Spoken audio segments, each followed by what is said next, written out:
ఓం శుక్లాంబరధరం విష్ణుం శశివర్ణం చతుర్భుజం ప్రసన్నవదనాం ధ్యాయేత్ సర్వవిఘ్నోపశాంతయే.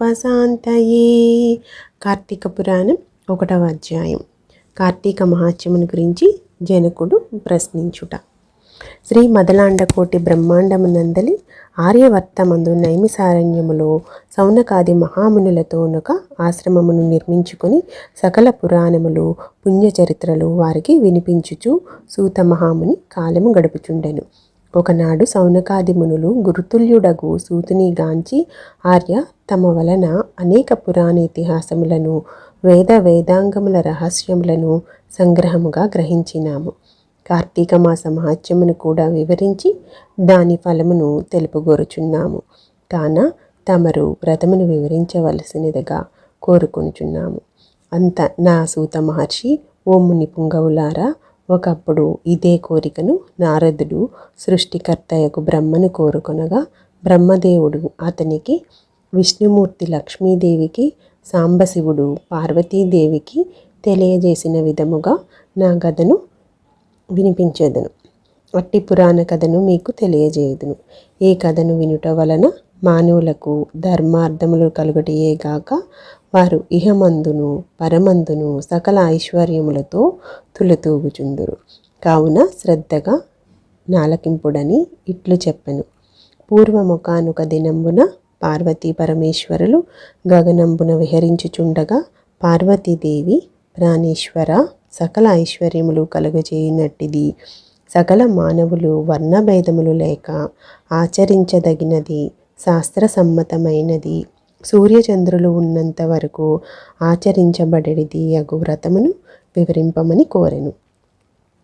అంతట మహేశుడు మందహాసమునరించి, దేవి, నీవు అడుగుచున్న వ్రతము స్కాంద పురాణమున చెప్పబడి ఉన్నది.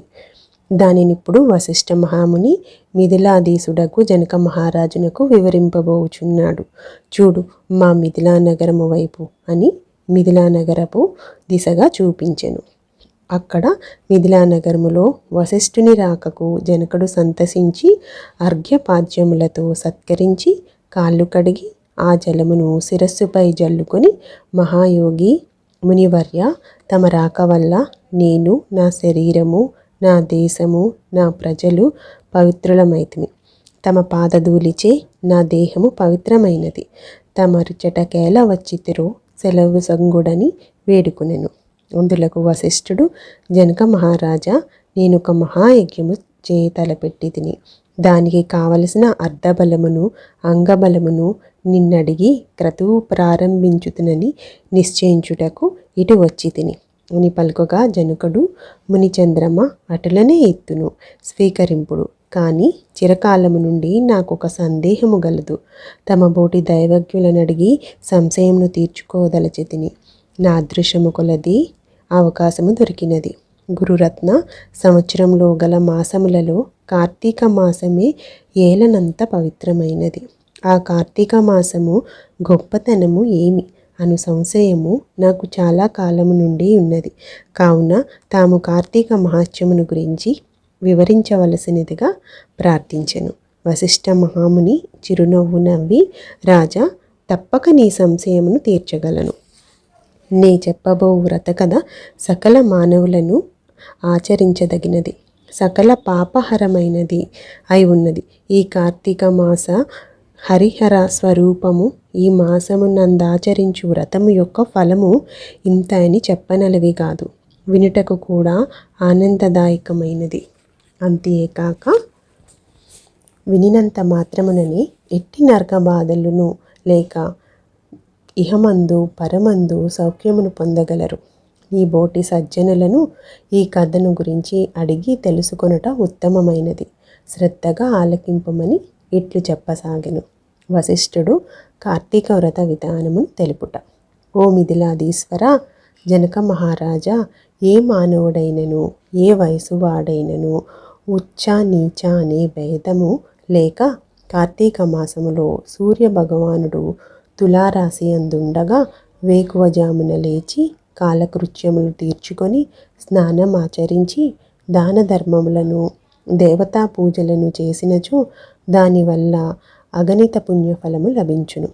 కార్తీక మాస ప్రారంభము నుండి ఇట్లు చేయుచు విష్ణు సహస్రనామార్చన, శివలింగార్చన ఆచరించుచుండవలను.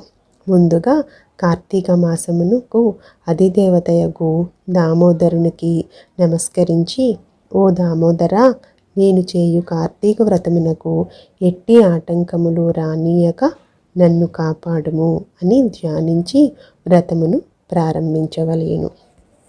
కార్తీక స్నాన విధానం. ఓ రాజా, ఈ వ్రతమాచరించు దినములలో సూర్యోదయమునకు పూర్వమే లేచి కాలకృత్యములు తీర్చుకొని నదికి పోయి స్నానం ఆచరించి గంగకు, శ్రీమన్నారాయణకు, పరమేశ్వరునకు, భైరవునకు నమస్కరించి సంకల్పము చెప్పుకొని మరలా నీట మునిగి సూర్యభగవానునకు అర్ఘ్య ప్రదానమొసంగి పితృదేవతలకు క్రమ ప్రకారముగా తర్పణములొనర్చి గట్టుపై 3 దోసిళ్ల నీళ్లు పోయవలను. ఈ కార్తీక మాసములో పుణ్యనదులైన గంగా, గోదావరి, కృష్ణ, కావేరి, తుంగభద్ర, యమున మున్నగు నదులలో ఏ ఒక్క నదిలోనైనను స్నానమాచరించిన ఎడల గొప్ప ఫలము కలుగును.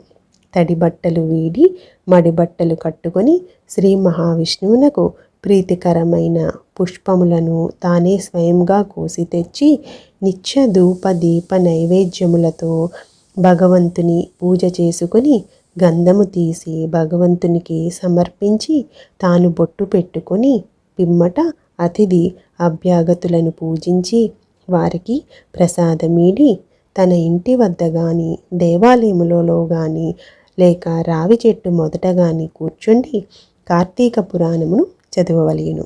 ఆ సాయంకాలము సంధ్యావందనం ఆచరించి శివాలయమందు కానీ విష్ణు ఆలయమునందు కానీ లేక తులసి కోట వద్ద కానీ దీపారాధన చేసి శక్తిని బట్టి నైవేద్యము తయారు చేయించి స్వామికి సమర్పించి అందరికీ పంచిపెట్టి తర్వాత తాను భుజింపవలెను. మరునాడు మృష్టాన్నముతో భూత తృప్తి చేయవలెను.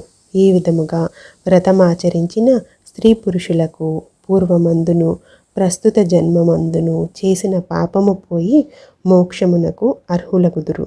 ఈ వ్రతము చేయుటకు అవకాశం లేని వారులు వ్రతము చేసిన వారలను చూచి వారికి నమస్కరించినచో వారికి కూడా తత్సమాన ఫలము దక్కును. ప్రథమోధ్యాయం మొదటి రోజు పారాయణం సమాప్తం.